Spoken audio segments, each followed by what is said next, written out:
மாணவர்கள் அனைவருக்கும் என்னுடைய அன்பு வணக்கம்.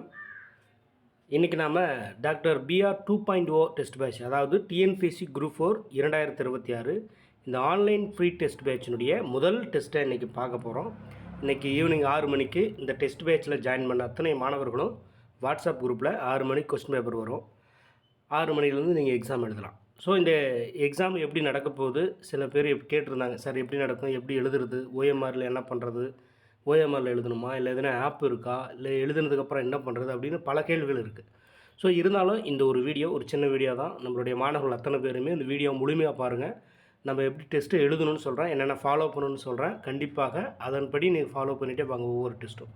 ஸோ இருந்தாலும் இந்த வீடியோ முதல்ல பார்க்கக்கூடிய மாணவர்கள் யாராக இருப்பீங்க, அவங்க இந்த ஃப்ரீ டெஸ்ட் பேட்சில் ஜாயின் பண்ண விருப்பம் இருந்தால் இதுதான் முதல் டெஸ்ட்டினுடைய ஷெடியூல். ஒவ்வொரு டெஸ்ட்டுக்கும் உங்களுக்கு ஷெடியூல் இருக்கும். ஸோ இதனுடைய ஃபுல் ஷெடியூல் வந்து டிஸ்கிரிப்ஷனில் கொடுத்துருக்கேன். இந்த டெஸ்ட் பேட்சில் ஜாயின் பண்ணிக்கோங்க. இன்றைக்கி ஸ்டார்ட் ஆகுது, 9 மாதம் நடக்க போகுது. ஸோ இன்றைக்கி ஸ்டார்ட் ஆனால் அடுத்த வார தேர்வுலேருந்து எங்களுக்கு கண்டினியூ ஆகலாம், ஒன்றும் பிரச்சனை இல்லை. அது உங்களுடைய விருப்பம். ஒரு தேர்வினுடைய வினாத்தால் நீங்கள் ஜாயின் பண்ணணும்னு கொடுத்துருவோம். மற்ற தேர்வுகள்லாம் நீங்கள் வாட்ஸ்அப் குரூப்பில் எழுதலாம். சரி, ஓகே. அதற்கு முன்னாடி நம்மளுடைய டெஸ்ட் பேட்ச் மாணவர்கள் அத்தனை பேரும் இந்த வீடியோக்கு ஒரு லைக் பண்ணிவிட்டு, நியூ ஸ்டூடெண்ட்டாக இருந்தால் நியூ ஸ்டூடெண்ட் ப்ரெசன்ட் சார்னு போடுங்க. ஆல்ரெடி ரோல் நம்பரை வாங்கின ஸ்டூடெண்ட்ஸ் வந்து ரோல் நம்பரை என்ட்ரி பண்ணி ப்ரெசன்ட் சார்னு போடுங்க. அதே மாதிரி ரோல் நம்பர் வராத மாணவர்களாம் வெயிட் பண்ணுங்கள். உங்களுக்கு ஓரிரு நாட்களில் ரோல் நம்பர் கொடுக்கப்படும். இந்த முதல் தேர்வு வந்து நம்ம ரோல் நம்பரு வராதவங்கெல்லாம் ஒன்றும் கவலைப்பட வேண்டாம். இந்த தேர்வுக்கு வந்து ரேங்க் லிஸ்ட் நம்ம நேமை வச்சு போட்டுக்கலாம். அடுத்த தேர்வுக்குள்ளே அனைத்து பேருக்குமே யாராருக்கெல்லாம் ரோல் நம்பர் வேணுமோ அவர்களுக்கு ரோல் நம்பர் கொடுத்துட்டு, ரெண்டாவது டெஸ்ட்டில் வந்து ரோல் நம்பரை என்ட்ரி பண்ணி நம்ம ரேங்க் லிஸ்ட் படி போட்டுட்டே இருக்கலாம். ஸோ அதனால் ரோல் நம்பர் வராதவங்களாம் வெயிட் பண்ணுங்கள். அதுக்குன்னு உங்களுக்கு நான் கூகுள் ஃபார்ம் ஒன்று கொடுப்பேன் குரூப்பில். அந்த ஃபார்மை ஃபில் பண்ணி அனுப்புனீங்கன்னா உங்களுக்கு ரோல் நம்பர் செட் பண்ணி கொடுப்பேன். ஸோ அது விட்டுருங்களா, அது அடுத்த வாரம். இந்த வாரம் நம்ம முதல் தேர்வுக்கு பொதுத்தமிழ் 100ல் என்னென்ன சிலபஸ் கொடுத்துருக்குன்னு சொல்லியிருக்கோம். ஆல்ரெடி டிஸ்கஷன் குரூப்பில் நிறைய மாணவர்கள் வந்து டிஸ்கஷன் பண்ணிகிட்ருக்காங்க. ரொம்ப அருமையாக அந்த 2.0 குரூப் மாணவர்கள்லாம் நல்லா சூப்பராக டிஸ்கஷன் பண்ணுறாங்க. வாழ்த்துக்கள். ஸோ அதேமாதிரி ஒவ்வொரு தேர்வுகளும் டிஸ்கஷன் பண்ணிவிட்டு நீங்கள் படிச்சுட்டே போங்க. சரி, ஓகே, நம்ம போயிடலாம். இப்போ டெஸ்ட்டு எப்படி எழுதணும். இப்போ காலையிலேருந்து சார் டெஸ்ட்டு கொஸ்டின் பேப்பர் எங்கே அனுப்புன்னு கேட்குறாங்க. நான் தெளிவாக சொல்லியிருப்பேன். ஷெடியூலில் ஒவ்வொரு வாரமும் ஞாயிற்றுக்கிழமை மாலை 6 மணிக்கு டெஸ்ட் நடக்குதுன்னு சொல்லியிருக்கேன். இப்போ நீங்கள் எல்லோரும் இந்த மாதிரி ஒரு வாட்ஸ்அப் குரூப்பில் ஜாயின் பண்ணியிருப்பீங்க. இது வந்து ஓல்டு ஸ்டூடெண்ட்டோட group, doctor PR test batch. இப்போ லேட்டஸ்ட்டாக ஜாயின் பண்ணவங்கலாம் டாக்டர் பிஆர் 2.0 டெஸ்ட் பேட்ச். ஆக மொத்தம் இந்த மாதிரி ஒரு 4 குரூப் இருக்கும். ஒவ்வொரு குரூப்லேயும் 1000 பேர் இருப்பீங்க. இப்போ 2.0ல் ஒரு 700 பேர் வந்திருப்பீங்க. இப்போ எப்படி கொஸ்டின் பேப்பர் வரும்னா, இந்த குரூப்பில் நீங்கள் இருப்பீங்க. இன்னொரு குரூப்பு டிஸ்கஷன் குரூப்புன்னு ஒன்று இருக்கும். அதுலேயும் சில விருப்பம் உள்ளவங்க இணைஞ்சிருப்பீங்க. இப்போ நான் போகிற கொஸ்டின்ஸ் பேப்பர், நான் கொடுக்குற இன்ஸ்ட்ரக்ஷன் அத்தனையுமே இந்த மெயின் குரூப்பில் தான் வரும். Doctor PR test batch group, இல்லைனா அதில் 2, 3ன்னு ஒரு குரூப் இருக்கும். அப்புறம் 2.0 குரூப்னு இருக்கும். ஸோ எல்லா குரூப்புக்கும் நம்ம ஒரே இந்த மார்ச் 1 டெஸ்ட் பேட்சை காமனாக தான் கொண்டு போகிறோம். பழைய ஸ்டூடெண்ட்டுக்கு தெரியும் அப்படி இதை எழுத போகிறதுன்னு. புதிதாக சேர்ந்தவங்களுக்கு தெரியாது. கவனிங்க நல்லா தெளிவாக. இப்போ இந்த வாட்ஸ்அப் குரூப்பில் நீங்கள் இருக்கிறீங்க அப்படின்னா உங்களுக்கு கரெக்டாக 6 மணிக்கு கொஸ்டின் பேப்பரை பிடிஎஃபாக இந்த மாதிரி சென்ட் பண்ணிடுவேன். இந்த மாதிரி சென்ட் பண்ணதுக்கப்புறம் உங்களுக்கு அட்டண்டன்ஸ் ப்ளீஸ் அப்படின்னு ஒரு மெசேஜ் கொடுப்பேன் நான். நீங்கள் அதில் வந்து ப்ரெசென்ட் எழுதுறதா இருந்தால் ப்ரெசென்ட் கொடுக்கலாம். இல்லை இன்றைக்கி இப்போ இந்த டைம் என்னால் எழுத முடியல, நாளைக்கு தான் அப்படின்னா நீங்கள் ஆப்ஷன் கொடுக்கலாம். அது உங்களுடைய விருப்பம். இந்த மாதிரி கொடுத்துட்டு நீங்கள் எக்ஸாமு எழுத ஸ்டார்ட் பண்ணலாம். 6 மணிக்கு கொஸ்டின் பேப்பர் வந்துடும்.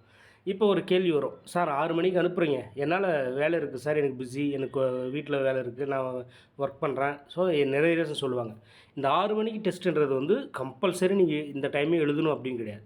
ஆனால் இந்த டைமை எழுதுறதுக்கு வெயிட் பண்ணுற மாணவர்கள் இருப்பாங்கள்ல, நம்ம சொன்ன மாதிரி 6 மணிக்கு கொஸ்டின் பேப்பர் அனுப்பிடுவோம். சரியாக 9 மணிக்கு கீ ஆன்சரே அனுப்பிடுவோம். இந்த கீ ஆன்சர் எப்படி இருக்கும் அப்படின்னா, உங்களுக்கு ஏபிசிடி அப்படின்னு போட்டுருக்காது. 200 கொஸ்டின்ஸ் போட்டு 1க்கு நேர ஏ, 2க்கு நேர பி அப்படி இருக்காது. உங்களுக்கு கொஸ்டின் பேப்பர் அனுப்புகிறோன்னா அதே கொஸ்டின் பேப்பரை டிக் பண்ணி ஒவ்வொன்றுக்கும் என்ன ஆன்சர்ன்றதை கொடுப்பேன். ஏன் இந்த டிக் பண்ணி கொடுக்குறேன் அப்படின்னா நல்லா புரிஞ்சுக்கும். இப்போ ஒரு 200 கொஸ்டின் எழுதுறீங்க, செக் பண்ண போகும்போது ஏபிசியை பார்த்து செக் பண்ணிங்கன்னா எந்த கொஸ்டின் மிஸ்டேக் பண்ணோம், அதில் என்ன தவறு பண்ணணுன்றது உங்களால் கண்டுபிடிக்க முடியாது. அது மார்க்கோடு போய்டும். இவ்வளோ மார்க் வந்துச்சு அப்படின்னு தள்ளி போட்டுருவீங்க. இதே ஒவ்வொரு கொஸ்டினுக்கும் இந்த மாதிரி டிக் பண்ணி உங்களுக்கு கீ கொடுக்கும்போது, அந்த டிக் பண்ண கீயை பார்க்கும்போது, ஓ இதை நான் தப்பாக அடித்தேன், சரியான ஆன்சர். அப்போ அந்த தப்பான கேள்விகளை ஆள் மனசில் பதியும். அதே கேள்விகள் கூட அது ரிலேட்டடாக எக்ஸாம் ஹாலில் கேட்குறதுக்கு வாய்ப்புகள் அதிகம்.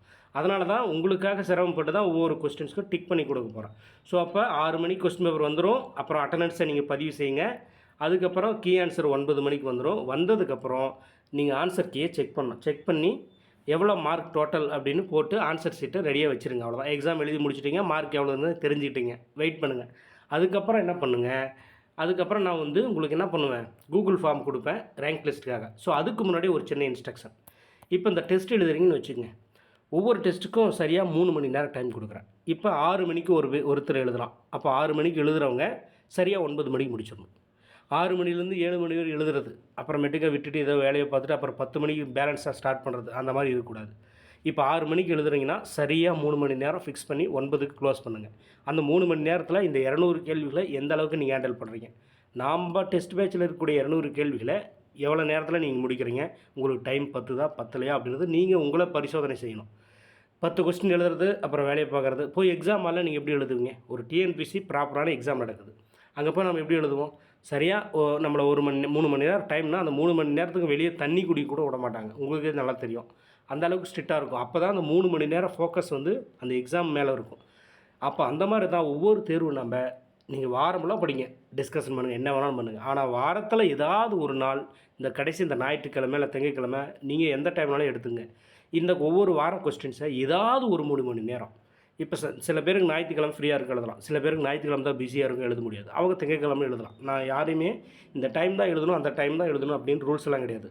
உங்களுக்கு சரியான நீங்கள் சீக்கிரம் முடிச்சிங்கன்னா இப்போ ஞாயிற்றுக்கிழமை நைட்டு முடிச்சிட்டிங்கன்னா திங்கட்கிழமைலேருந்து அடுத்த சிலபஸ் ஸ்டார்ட் பண்ணலாம், படிக்கலாம். ஸோ அந்த மாதிரி இருக்கிறவங்க பண்ணுங்கள். சப்போஸ் முடியாதவங்க திங்கட்கிழமை எழுதுங்க. திங்கட்கிழமையும் முடியாதவங்க உங்களுக்கு எது ஒரு டைம் இருந்தாலும் அதை ஃபாலோ பண்ணி எழுதிட்டு வரலாம். ஓகேவா? அந்த மாதிரி ஏன்னா நீங்கள் எப்போ எழுதினாலும் சரி நல்லா புரிஞ்சுக்கணும். அந்த சரியாக 3 மணி நேரன்றது தான் ரொம்ப முக்கியமானது. 3 மணி நேரம் ஃபோக்கஸ். சில பேர் வந்து என்ன பண்ணுவாங்க, 2.5 மணி நேரத்தில் முடிச்சிடுவாங்க. கொஸ்டின் ஈஸியாக இருந்தது அவ்வளோதான் 2.5 மணி நேரத்தில் முடிச்சிடலாம். இல்லைன்னா எனக்கு தெரியல, எனக்கு ஒரு 140 கொஸ்டின் தான் தெரியுது, மீது 60 தெரியல, அவ்வளோதான் 2 மணி நேரத்தில் முடிச்சிட்டேன் அப்படின்னு இருப்பாங்க. ஆனால் அது மாதிரியும் பண்ணக்கூடாது, அதுவும் தவறு. நமக்கு 3 மணி நேரம் ஃபிக்ஸட், அவ்வளோதான். நம்மளுக்கு தெரிஞ்ச கொஸ்டின்ஸு 2 மணி நேரத்தில் முடிச்சிடும். இப்போ எக்ஸாம்பிள் என்ன பண்ணுவோம், ஃபஸ்ட்டு கொஸ்டின் தெரியலைன்னா அதை விட்டுட்டு தானே கடந்து போவோம். இப்போ நம்ம டெஸ்ட்டு எழுதும்போது ஃபஸ்ட்டு தெரியலையா, சரி ஏதோ ஒன்று ஏவா பி அடிப்போமா நம்ம. ஆனால் அதே மாதிரி தான் ஒவ்வொரு டெஸ்ட்டில் நம்ம என்ன பண்ணோம், ஃபஸ்ட்டு கொஸ்டின் நமக்கு ஆன்சர் தெரியல, சரி ஓகே விட்டுறணும். 2வது தெரியுதா, நீங்கள் ஸ்டார்ட் பண்ணலாம். ஸோ நம்ம இந்த மாதிரி பண்ணும்போது ஒரு 140 கொஸ்டின் 150 கொஸ்டின் ஒரு 2 மணி நேரத்தில் முடிச்சிருவீங்க. மீதி இருக்கிற 1 மணி நேரம் நம்மளுக்கு டைம் இருக்குது. அந்த 1 மணி நேரத்தில் மீதி இருக்கக்கூடிய அந்த 50 கொஸ்டின்ஸை யோசிக்கணும். இப்போ 50 கொஸ்டின்ஸில் யோசித்தா 50மே உங்களால் சரியாக அடிக்க முடியாது. ஆனால் கண்டிப்பாக ஏதோ ஒரு 10 கொஸ்டின் சரியாக அடிக்க முடியுமா? கொஞ்சமாக யோசிச்சு அந்த கேள்வியில் ஏதாவது வார்த்தைகள் ஞாபகம் வந்து ஏதாவது ஒரு சிந்தனை வந்து ஒரு 10 கொஸ்டின்ஸை அடிக்க முடியும். அந்த 10 கொஸ்டின் அடிக்கிற அந்த 1 மணி நேரம் ப்ராக்டிஸ்ன்றது ரொம்ப முக்கியம். சும்மா 150 அடிச்சிட்டேன், தெரிஞ்சதை மட்டும் அடிச்சிட்டேன், தெரியாத நான் ஏபிசிடின்னு போட்டேன், அவ்வளோதான் 2.5 மணி நேரத்துக்கு முடிஞ்சிருச்சு, அவ்வளோதான், தூக்கி போடக்கூடாது. அதுக்கு என்ன 3 மணி நேரம் டைம். இங்கே என்ன நீங்கள் ப்ராக்டிஸ் பண்ணுறீங்களோ அதே ப்ராக்டிஸ் தான் அங்கே வரணும் எக்ஸாம்பிளில். இப்போ எக்ஸாம்பிள் அப்படி தானே பண்ணுவோம். ஒரு 2 மணி நேரத்தில் ஒரு குறிப்பிட்ட கொஸ்டின்ஸ் முடிச்சிடுவோம். கடைசி 1 மணி நேரம் இருக்குதா, அப்போ அந்த 1 மணி நேரத்தில் என்ன பண்ணுவோம், 1 மணி நேரம் நம்மளுக்கு இருக்குது, அந்த டைம் வேஸ்ட் பண்ணக்கூடாது. அந்த டைமில் நம்மளால் எதெல்லாம் யோசிக்க முடியும், அந்த கொஸ்டின்ஸ்லாம் யோசிக்க முடியும் அப்படின்னு யோசித்து ஏதாவது ஒரு 2-3 கொஸ்டின்ஸ் அடிப்போமா, ரைட்டாக ஒரு ஞாபகம் வரும். அந்த யோசிக்க ஒரு ஞாபகம் வரும். அப்போ அந்த ஒவ்வொரு 3 மார்க்கும் ரொம்ப முக்கியம் இல்லையா. ஒரு 3 மார்க் எடுத்திருந்தால் ஒருத்தன் வேலைக்கு போயிருப்பான், முன்னாடி நாள் கவுன்சில் போயிருப்பான். ஸோ அப்போ ஒவ்வொரு மார்க் முக்கியம். அப்போ ஒவ்வொரு 3 மணி நேரமும் உங்களால் 2.5 மணி நேரம் முடிக்கிறீங்களா, மீது 1/2 மணி நேரம் இருக்கா, அந்த 1/2 மணி நேரத்தில் விட்டுட்டு போகக்கூடாது. அதுக்குன்னு கொடுத்த அந்த 1/2 மணி நேரத்தை அதுக்காக மட்டும் தான் நீங்கள் யோசிக்கணும்.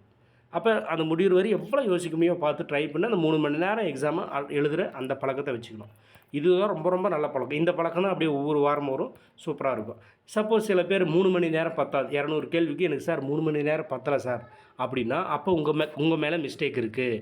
அப்போ 3 மணி நேரத்தில் இந்த 200 கேள்விகள் நம்மளால் அடிக்க முடியலன்னா அப்போ நாம் இன்னும் எவ்வளோ ஸ்பீடாக எழுதணும், இன்னும் எவ்வளோ ஸ்பீடாக யோசிக்கணும் அப்படின்னு உங்களை நீங்கள் செக் பண்ணணும். இதுதான் இந்த டெஸ்ட்டு ப்ராக்டிஸ்ன்றது.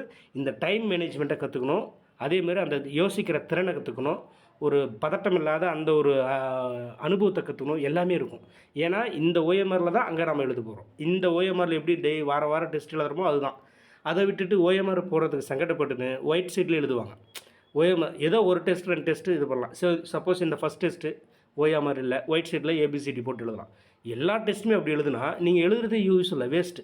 அந்த ஓஎம்ஆரும் இருக்கணும், அந்த 3 மணி நேரம் ப்ராக்டிஸ் இருக்கணும். எக்ஸாம் ஹாலில் எப்படி எந்த டெஸ்ட் ஃபோனெல்லாம் ஃப்ளைட் மோடு சைலண்ட் எல்லாம் போட்டு வச்சிடணும். கவனமே சிதறக்கூடாது. 3 மணி நேரம் ஃபோக்கஸ், இதுதான் சரியான ப்ராக்டிஸ். கவனம் சிதறாமல் ஒவ்வொரு வாரத்தில் ஒரு நாள் தரேன், 7 நாளில் உங்களை எப்பயுமே கவனம் சிதற அப்படி சொல்லலை. இந்த கொஸ்டின் எடுத்து வச்சிங்கன்னா அந்த 3 மணி நேரம் கவனம் சிதறக்கூடாது. எக்ஸாம் ஹாலில் போய் உங்களுக்கு ஃபோன் வருமா, இல்லை யாராவது உங்களை கூப்பிட்டு அந்த வேலையை செய்ய சொல்லுவாங்களா, கிடையாது. உங்கள் 3 மணி நேரம் அந்த கொஸ்டின் பேப்பர் மட்டும் தான் மைண்ட் இருக்கும், படித்த புத்தகங்கள் தான் மைண்ட் இருக்கும். இது மட்டும் தான் இந்த ப்ராக்டிஸ். இந்த மாதிரி தான் பண்ணணும். சரி, ஓகே. இப்படி டெஸ்ட்டு நல்லா தெளிவாக எழுதிங்க. அது கடைசியாக டெஸ்ட்டெல்லாம் எழுதி முடிச்சிருங்க. இப்போ 6 மணிக்கு நான் கொஸ்டின் அனுப்புகிறேன், 9 மணிக்கு கீ விட்டுருவேன். அதுக்கப்புறம் எழுதிட்டு டோட்டல் மார்க் எவ்வளோ அப்படின்றது போட்டு வச்சுருங்க. 200க்கு எவ்வளோன்னு போட்டு வச்சிடும், ரெடியாக வச்சுருங்க. அதுக்கப்புறம் நான் வந்து கூகுள் ஃபார்ம்னு ஒன்று குரூப்பில் அனுப்பிவிடுவேன்.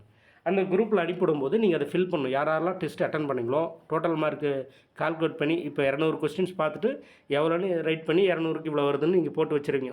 நம்ம ஸ்கூலில் போகிற மாதிரி தான் ஒரு வட்டம் போட்டு அதை பாதியை பிரித்து கீழே 200 போட்டு மேலே எவ்வளோ மார்க், 200க்கு 150னா 150, அவ்வளோதான், முடிஞ்சு போச்சு. இதை போட்டு ரெடியாக வைங்க. அதுக்கப்புறம் அடுத்து நான் எப்போ வேணாலும் அந்த கூகுள் ஃபார்மை சென்ட் பண்ணுவேன். அந்த கூகுள் ஃபார்ம் இப்படி தான் இருக்கும். உங்களால் ஒரு லிங்கை கிளிக் பண்ணி போனீங்கன்னா இந்த மாதிரி இருக்கும். இந்த மாதிரில வந்து டைட்டில் போட்டு கொடுத்துருப்பேன். அதில் ஒரு 2 கேள்விகள் மட்டும் கேட்டிருப்பேன். Name and district, total mark, இது 2 மட்டும் கேட்டிருப்பேன் இந்த ஃபஸ்ட் டெஸ்ட்டுக்கு. அடுத்ததுக்கு நம்ம ரோல் நம்பரை ஆட் பண்ணிக்கலாம்.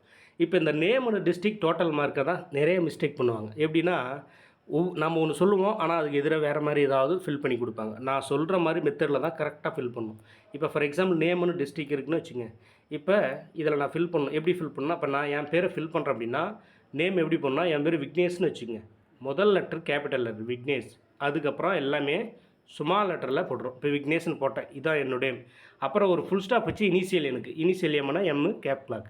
அடுத்து ஒரு கமா போட்டு என்னோடய டிஸ்ட்ரிக்கு தருமபுரினா ஃபஸ்ட் லெட்டர் வந்து கேபிட்டல், அதுக்கப்புறம் தருமபுரியோட ஸ்பெல்லிங். புரியுதுங்களா? இந்த மெத்தடில் தான் அந்த நேம் டிஸ்ட்ரிக்டாக போடணும். சில பேர் என்ன பண்ணுவாங்கன்னா இனிஷியலை முன்னாடி போடுறது, 10 பேர் போடுவாங்க கரெக்டாக. 11வது ஆள் பார்த்தோன்னா இனிஷியலை முன்னாடி போட்டுருவாங்க. நான் வந்து காமனாக வந்து ஒரு கூகுள் ஃபார்ம் எடுத்து நான் வந்து உங்களுக்கு ரேங்க் லிஸ்ட் போடணும், அது காப்பி பண்ணி பண்ணணும்னா இந்த இடத்துல அந்த அந்த அந்த பேர் வந்து கொஞ்சம் டிஸ்டர்பன்ஸ் ஆகும். நான் வந்து அதனால தான் நேம் ஒன்று டிஸ்ட்ரிக்ட் கொடுக்கும்போது நேம் வந்து ஃபஸ்ட்டு லெட்டர் கேபிட்டல், அதுக்கப்புறம் ஸ்மால் லெட்டர், அதுக்கப்புறம் ஒரு ஃபுல் ஸ்டாப் வச்சு உங்களோட இனிஷியலும் கேபிட்டலாக போடுங்க. அவ்வளோதான். இது மட்டும் தான் பண்ணணும். வேறு இந்த பிஎஸ்சி, எம்ஏடு, அப்புறம் அப்பா பேர், ஹஸ்பண்ட் அப்போ மாதிரி எதுவுமே தேவையில்லை. உங்களுடைய நேமு பக்கத்தில் ஒரு ஃபுல் ஸ்டாப் இனிஷியலுக்கு, அந்த நேமோட first letter capital, initial capital letter. அதுக்கடுத்து டிஸ்ட்ரிக்கு, அவ்வளோதான். டிஸ்ட்ரிக் மட்டும் தான் போடணும்.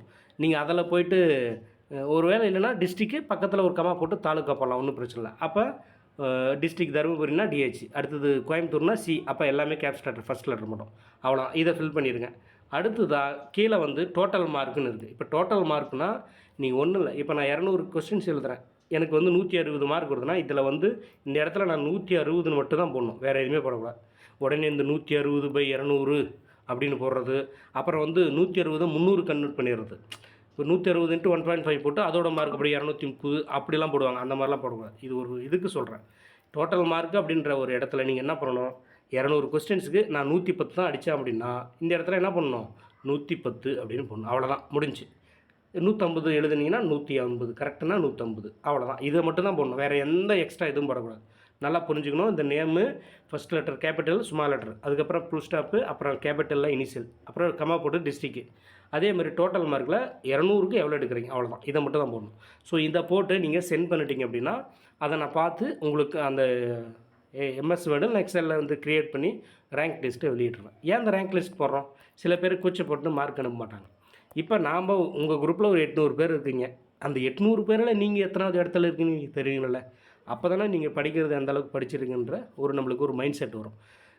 இப்போ நீங்கள் டெஸ்ட் பேஸ் சேர்றீங்க, கொஸ்டின் மட்டும் வருது, எழுதுறதுன்னு தெரியுறதில்ல, ஒன்றும் இல்லை. அப்போ உங்களுக்கு வேணுன்றவங்க இப்போ ரேங்க் லிஸ்ட்டை பார்த்தா தானே நம்மளுக்கு ஒரு ஐடியா கிடைக்கும். இந்த குரூப்பில் இருக்கிற ஒரு 700 பேர், அட்லீஸ்ட் நம்ம கூட எழுதுகிற ஒரு 200 பேரில் ஒரு 100வது இடத்துக்கு கூட என்னால் வர முடியலையே. அப்போ நான் இன்னும் எவ்வளோ படிக்கணும்? அட்லீஸ்ட் என்னால் 150வது இடத்துக்கு கூட வர முடியல, அப்போ இன்னும் நான் படிக்கணும். இல்லை நான் ஒரு 10 ரேங்க்குள்ளே வந்துட்டேன், அப்போ டாப் லெவலில் வரணுன்னா, ஃபஸ்ட் ரேங்க் வரணும், இன்னும் நான் எஃபர்ட் பண்ணணும். அப்போ உங்களை நீங்கள் ஊக்கப்படுத்துறதுக்காக தான் இந்த ரேங்க் லிஸ்ட். அப்போ நீங்கள் எந்த அளவுக்கு இன்வால்வாக நான் சொல்கிறத ஃபாலோ பண்ணிங்களா தான் நான் கரெக்டாக பண்ண முடியும். இப்போ நான் ரேங்க் லிஸ்ட்லாம் பழைய ஸ்டூடெண்ட் விட்டுருப்பேன், இதே மாதிரி தான் மிஸ்டேக் பண்ணுவாங்க. எனக்கு அப்படியே ரொம்ப கோவம் வந்துடும். நான் தெளிவாக சொல்லுவேன், இப்போ இந்த நேம் டிஸ்ட்ரிக்ட் இப்படி போடுங்க, டோட்டல் போடுங்கன்னு. ஆனால் சொதைப்பி வச்சுருப்பாங்க. இப்போ ஒரு 10 பேர் அனுப்பினா 2-3 பேர் சொதைப்பி வச்சுருப்பாங்க. அப்போ எனக்கு அது மனநிலையே போயிடும். என்னடா இது எத்தனைடா கண்டுபிடிச்சி. அப்புறம் ஒரு டைம் மட்டும் தான் பண்ணணும். நல்லா புரிஞ்சுக்கணும். இந்த கூகுள் ஃபார்மில் ஒரே ஒரு டைம் தான் நீங்கள் ஃபில் பண்ணி அனுப்பணும். ஒருத்தரே 3 டைம் அனுப்புறது, இதை மிஸ்டேக் பண்ணிட்டு அப்படின்றதுனால ஒருத்தரே 3 டைம். அதனால் பொறுமையாக எழுதி அனுப்புங்க. ஒருத்தர் ஒரு டைம் தான் எழுதணும். 3 டைம் 4 டைம் போட்டால் திரும்ப அவங்களுக்கே நான் 3 டைம் மார்க் ஒரே மாதிரி போடுற மாதிரி எவ்வளோ இருக்குது, சிரமம் இருக்குது, யோசிச்சு பாருங்கள். அதனால் இந்த ஃபார்மை ஃபில் பண்ணது ஒரே ஒரு டைம் தான். நேமு, அப்புறம் இனிஷியல், டிஸ்ட்ரிக்ட், இங்கே டோட்டல் மார்க், இவ்வளோ தான் ப்ராசஸ். இதை எழுதி அனுப்பிட்டிங்கன்னா அந்த டெஸ்ட் பேட்ச் முடிஞ்சிடுச்சு. அதுக்கப்புறம் இந்த குரூப் ஓப்பன் பண்ணி விடுவேன். இந்த டெஸ்ட்டெல்லாம் எழுதி முடிச்சுன்னா ஓப்பன் பண்ணுவேன். அந்த குரூப்பில் நீங்கள் எழுதின அந்த ஆன்சர் ஷீட்டை சென்ட் பண்ணலாம். அந்த வாட்ஸ்அப் குரூப்பில் ஏதாவது டவுட்டுன்னா கேட்கலாம். சப்போஸ் கீ மிஸ்டேக்காக இருக்குது, இல்லைனா கொஸ்டின்ஸ் தவறாக இருக்குது, இல்லைனா ஒரே கொஸ்டின் 2 டைம் வந்திருக்கு, இல்லைனா ஆப்ஷன் தப்பாக இருக்குது, எந்த தவறுகள் இருந்தாலும், கொஸ்டினில் தவறுகள் இருந்தாலும் நீங்கள் அந்த குரூப்பில் சார் இப்போ 50வது கொஸ்டின்ஸ் வந்து மிஸ்டேக்னா, சார் கொஸ்டின் நம்பர் 50 கீ மிஸ்டேக்காக இருக்குது, சார் கொஸ்டின் நம்பர் 50 கேள்வியே தப்பாக இருக்குது, இல்லைனா ஆப்ஷன்ஸ் தப்பாக இருக்குது, ஏதாவது விட்டுருக்கீங்க, எதுவாக இருந்தாலும் நீங்கள் சொல்லலாம். அதை நான் பார்த்துட்டு என்ன பண்ணலாம், அதை ஓகே கரெக்ஷன் நான் பார்த்துட்டு, ஓகே இந்த 200 கொஸ்டின் ஒரு 5 கொஸ்டின்ஸ் மிஸ்டேக்காக இருக்குதுன்ட்டு அந்த 5 நான் வந்து சொல்லுவேன், அவங்க விளக்கிடுவேன். ஓ இது மாற்றிக்கப்பா, கீ தப்பாக கொடுத்துட்டேன், ஏன்னா இந்த ஆப்ஷன்ஸ் தப்பாக இருக்குது, இதை மாற்றிக்கங்க அப்படின்ட்டு நான் பரிசோதனை செஞ்சு உங்களுக்கு கொடுத்துருவேன். அப்போ அந்த 200 கொஸ்டின்ஸ் வந்து கிளியர் ஆகிடுதான்.